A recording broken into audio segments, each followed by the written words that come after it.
Hi മക്കളെ, welcome back to Xylem learning. It's me VK.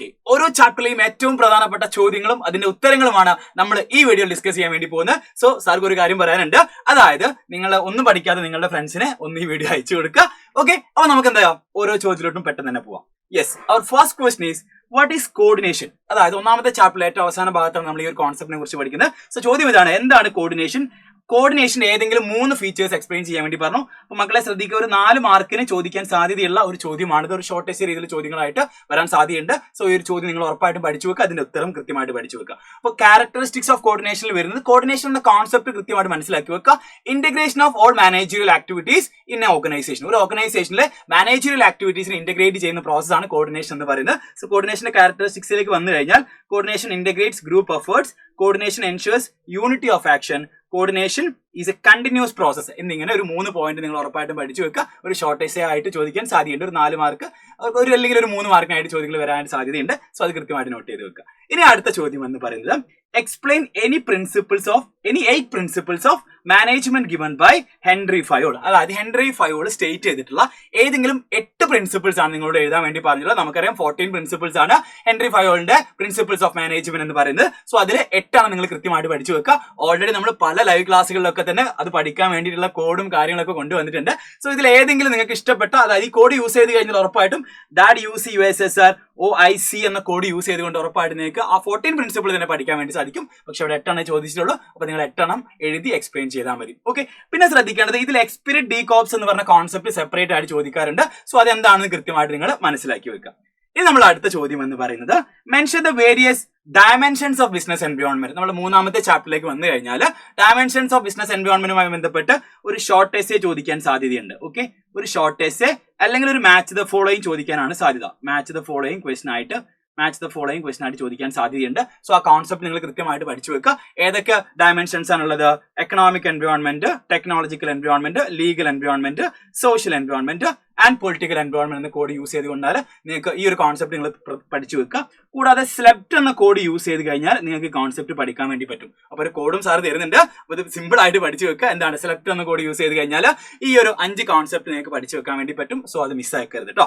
ഇനി നമ്മൾ അടുത്ത ചോദ്യം എന്ന് പറയുന്നത് explain the various steps in planning. പ്ലാനിങ്ങിന്റെ പ്രോസസ് ഉണ്ട് അല്ലെങ്കിൽ സ്റ്റെപ്സ് ഉണ്ട്, അത് കൃത്യമായിട്ട് പഠിച്ചു വെക്കുക. കഴിഞ്ഞ വർഷമൊക്കെ ലിമിറ്റേഷൻസ് ഒക്കെയാണ് ചോദിച്ചിട്ടുള്ളത്. സോ ഈ വർഷം സ്റ്റെപ്സ് ചോദിക്കാനാണ് സാധ്യതയുള്ളത്. സോ അത് കൃത്യമായിട്ട് പഠിച്ചു വെക്കുക. നമുക്കറിയാം സെറ്റിംഗ് ഒബ്ജക്റ്റീവ്സ് അല്ലെങ്കിൽ developing premises, identifying alternatives, evaluating alternative, selecting alternative, implementing the plan and follow up action എന്നിങ്ങനെയാണ് പ്ലാനിങ്ങിന്റെ സ്റ്റെപ്സ് വരുന്നത്. അപ്പൊ ശ്രദ്ധിക്കേണ്ടത് ഒരു ഷോർട്ട് എസ്സേ ആയിട്ടാണ് ചോദിക്കാൻ സാധ്യത, വിച്ച് മീൻസ് ഒരു 4 to 5 മാർക്സ്. ഓക്കെ, 4 to 5 മാർക്സിൽ ചോദ്യങ്ങളായിട്ടാണ് വരാൻ സാധ്യതയുള്ളത്. സോ ഈ ഒരു കോൺസെപ്റ്റ് നിങ്ങൾ കൃത്യമായിട്ട് ഓർത്ത് വെച്ച് പഠിക്കുക കേട്ടോ. ഇനി അടുത്ത ചോദ്യം, what are the elements of delegation of authority? Explain briefly. 3 elements ആണുള്ളത്. എന്താണ് ഡെലിഗേഷൻ എന്ന് പറഞ്ഞാൽ ഒരു സുപ്പീരിയറിൽ നിന്ന് സബോർഡിനേറ്റ്സിലേക്ക് എന്ത് ചെയ്യുക, അവരുടെ അതോറിറ്റി ട്രാൻസ്ഫർ ചെയ്യുന്നതിനെയാണ് നമ്മൾ എന്ത് വിളിക്കുന്നത്? ഡെലിഗേഷൻ എന്ന് പറയുന്നത്. സോ ഡെലിഗേഷനിൽ 3 എലമെന്റ്സ് ആണുള്ളത്: അതോറിറ്റി, റെസ്പോൺസിബിലിറ്റി, അക്കൗണ്ടബിലിറ്റി. ഇനി ഒരു 2 മാർക്കിന് 2 കോൺസെപ്റ്റ് മാത്രം ചോദിക്കാം. ഒന്നെങ്കിൽ അതോറിറ്റി ചോദിക്കാം, അല്ലെങ്കിൽ റെസ്പോൺസിബിലിറ്റി എന്ന് ചോദിക്കാം. സോ ഡെലിഗേഷൻ എന്താണെന്നും ഡെലിഗേഷന്റെ എലമെന്റ്സും സിമ്പിൾ ആയിട്ട് ഓർത്ത് വെക്കുക: authority, responsibility and accountability. Okay, ഇനി അടുത്ത ചോദ്യം, describe various steps in staffing process. നമ്മുടെ സ്റ്റാഫിംഗ് എന്ന ചാപ്റ്ററിൽ നമ്മൾ സ്റ്റാഫിംഗ് എന്ന കോൺസെപ്റ്റ് പഠിച്ചതിന് ശേഷം എന്ത് പഠിക്കുന്നുണ്ട്?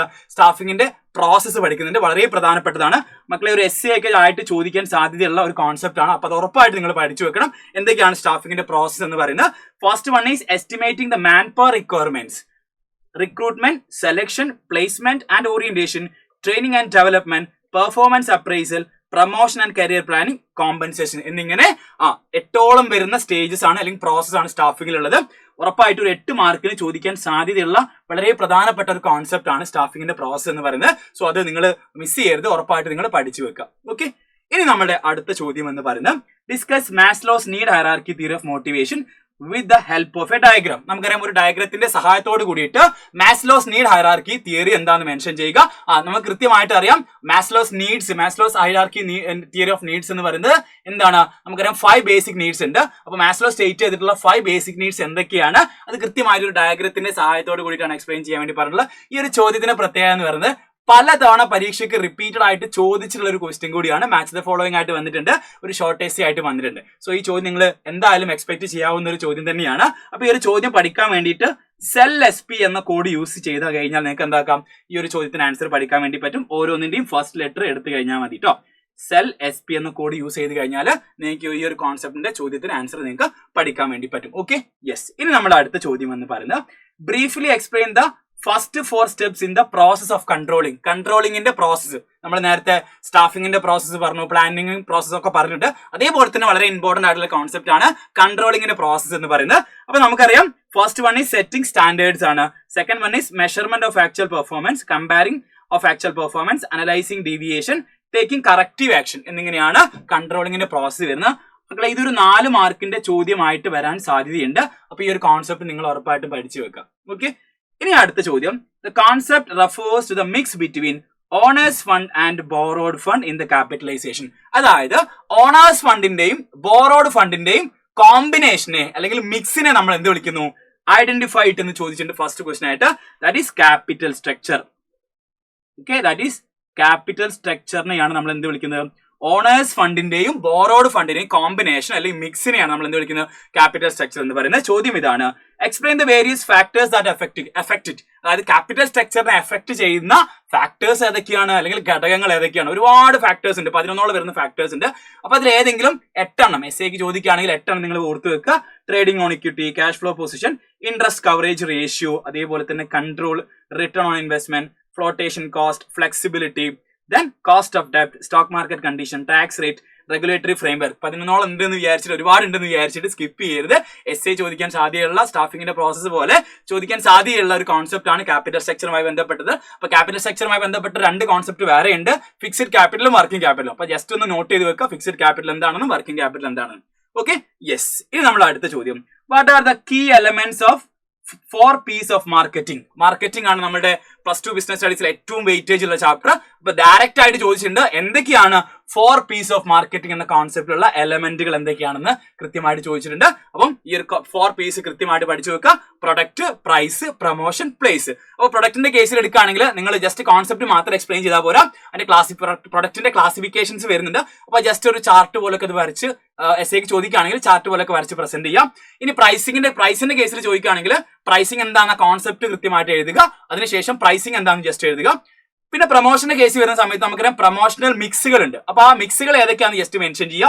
പിന്നെ പ്ലേസ് അല്ലെങ്കിൽ ഫിസിക്കൽ ഡിസ്ട്രിബ്യൂഷൻ എന്ന് പറയും. അപ്പൊ ആ ഫിസിക്കൽ ഡിസ്ട്രിബ്യൂഷൻ എന്താണെന്ന് കൃത്യമായിട്ടൊന്ന് കോൺസെപ്റ്റ് മെൻഷൻ ചെയ്താൽ മതി. അപ്പൊ പ്രൊമോഷന്റെ കേസിൽ നിങ്ങൾ എക്സ്പ്ലെയിൻ ചെയ്യുക, അതേപോലെ തന്നെ പ്രൊഡക്റ്റിന്റെ കേസിലും നിങ്ങൾ എക്സ്പ്ലെയിൻ ചെയ്യാം. ഓക്കെ, കുറച്ചധികം എക്സ്പ്ലനേഷൻ അവിടെ ഉണ്ട് പ്രൊഡക്റ്റിന്റെ കേസിലും അതേപോലെ തന്നെ പ്രൊമോഷന്റെ കേസിലും ഉണ്ട്. അതുകൊണ്ടാണ് സാറ് ആ കാര്യങ്ങൾ കൂടി എന്ത് ചെയ്തിട്ട് ഈ ഒരു ആൻസറിന്റെ കൂടെ പറഞ്ഞിട്ടുള്ളത്. ഓക്കെ, അപ്പൊ ഇത് മറക്കരുത്, മാർക്കറ്റിംഗ് മിക്സ് ആണ് കേട്ടോ.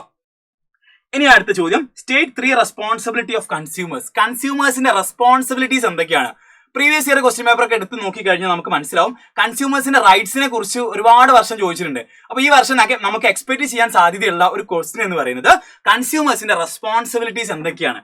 ഒരു 3 മാർക്ക് അല്ലെങ്കിൽ 4 മാർക്കിനാണ് ചോദിക്കാൻ സാധ്യതയുള്ളത് കേട്ടോ. ഒരു 3 to 4 മാർക്സ് അല്ലെങ്കിൽ 2 മാർക്സിനൊക്കെ ചോദിക്കാൻ സാധ്യത വെയിറ്റേജ് കുറഞ്ഞിട്ടുള്ള ഒരു ചാപ്റ്റർ ആണ് കൺസ്യൂമർ പ്രൊട്ടക്ഷൻ എന്ന് പറയുന്നത്. സോ ഏതൊക്കെയാണ് കൺസ്യൂമറിന്റെ റെസ്പോൺസിബിലിറ്റി എന്ന് നമുക്ക് നോക്കാം. Awareness, buy only standardised goods, understand the risk associated with the product and services, read the labels carefully, honest in dealings, insist a cash memo, file a complaint, form a consumer societies, save the environment. അപ്പം ഇതിലേതെങ്കിലും ഒരു 3 നിങ്ങൾ ഉറപ്പായിട്ടും പഠിച്ചു വെക്കുക കേട്ടോ. 3 points ഉറപ്പായിട്ട് നിങ്ങൾ എന്താക്കുക പഠിച്ചു വെക്കുക.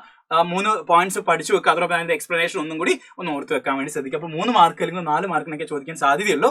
അപ്പൊ ഈ ഒരു കോൺസെപ്റ്റും ഈ ഒരു ചോദ്യവും അതിന്റെ ആൻസർ നിങ്ങൾ ഉറപ്പായിട്ട് പഠിച്ചു വെക്കുക. അപ്പൊ ഇതൊക്കെയാണ് നമ്മളുടെ ചാപ്റ്റേഴ്സിൽ ഏറ്റവും പ്രധാനപ്പെട്ട ചോദ്യങ്ങൾ എന്ന് പറയുന്നത്. സോ ഇതേപോലെയുള്ള എല്ലാ ചാപ്റ്ററിലും മറ്റു ചോദ്യങ്ങൾ നമ്മൾ എവിടെ ഡിസ്കസ് ചെയ്യുന്നുണ്ട്, ഇന്നത്തെ മാരത്തോൺ ഡിസ്കസ് ചെയ്യുന്നുണ്ട്. സോ എല്ലാവരും ഫ്രണ്ട്സിനെയും കൂട്ടി കൃത്യം 7 മണിക്ക് ലൈവിൽ ജോയിൻ ചെയ്യുക. അപ്പൊ എല്ലാവർക്കും നമുക്ക് എന്താക്കാം, നമുക്ക് ഒന്നിച്ച് എന്ത് ചെയ്യാം, +2 ബിസിനസ് സ്റ്റഡീസിൽ ഫുൾ മാർക്കും സ്കോർ ചെയ്യാം. സോ എല്ലാവരും കൃത്യം 7 മണിക്ക് ലൈവിൽ എത്താം. Thank you. It's me VK from Xylem learning.